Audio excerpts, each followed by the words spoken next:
Hello, this is Patrick from XPression. I'd like to show you how to set up the real-time language support in conversion in XPression Maps Software.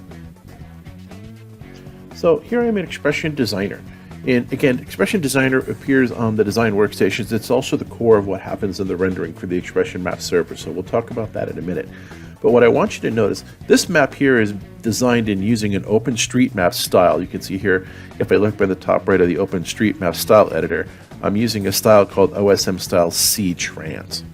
That part isn't so important. What I want you to notice is right above it, there's a new menu choice in 3.3 and higher where you see a language panel. And if I click on this, I'll notice there's a pull down. And this pull down gives me the ability to change to different languages. And the support for this means the font that you're using for the label has to have support for the characters of that language. But this lets you change this so that you can immediately make a change. So for example, your art department makes a map that's in all English, and they also need to support a different language. For example, they need to support Spanish.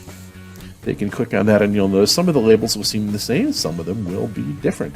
And it's the matter of how much Spanish or whatever language it is that you know, and the way that you can fix all this and check it. If you click on one of these by holding down the Shift key and right-clicking, you get to go to Edit. And from Edit, you get the ability to go in and change what the text is for whatever that language is. And this is how you set them up for the different languages if you find that there's something here that you don't agree with. OpenStreetMaps is a worldwide organization, and there's a lot of contributors to it, so they've done a pretty good job of putting all the proper text in. And again, this should go across for all the different text labels you have, whether they're cities, whether they're countries, oftentimes down to the street level. Now, we want to talk about how that gets there, but I also want to show you that this list here in the XPression Maps software is showing alphabetically, and it is sticky. So if I come in here and I set this to United States English, it'll stay that way. So the next map that I build will be that way, unless I call something up that's been using something else. Whereas the plugin that shows in for the newsroom users in the XPression Maps HTML5 plugin will wind up being slightly different. What they see when they come into this, there is a choice under the Scene tab. You'll see language and you'll see the country support there. And you'll notice that it's in a particular order. It's not alphabetical. And I'll show you how that gets set up here in just a second. The way this does get set up, I'm going to go ahead and I'm going to go into my computer. I'm going to look on my C drive, and I'm going to be looking for XPression Maps _3.0. I'm inside there. I'm going to be looking for a folder called DB. And when I open that, I'm going to do this. I'm going to sort this by type real quick because there's two text files we care about in here. There's one called country code text. And what this is a master list of all the different country codes that are supported by XPression Maps through the OpenStreetMaps tools. This is one that I would not edit. This is our master list of all the different countries. The other file you're going to open up is called work country code text. And these are the ones that I currently have in my system that I'm currently using. So I'm going to move this over here. And the way that you add something to this list, you just copy it. You literally would go in. So let's find one that I know that we're not using. Let's say I'm going to go in and I'm going to find, let's try for Italian. There we go.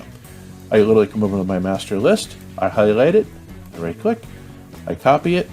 I would come into the list where I want it to appear for the newsroom users. I'm going to put it between Dutch and Arabic, and then I would just paste it. Now, what I want you to notice is the formatting of this. You'll notice to the left of a semicolon, there's a couple of bycodes, two character codes that tell you what this is. This is English US, this is Spanish US, this is Netherlands. What you're going to find here is I put all this in.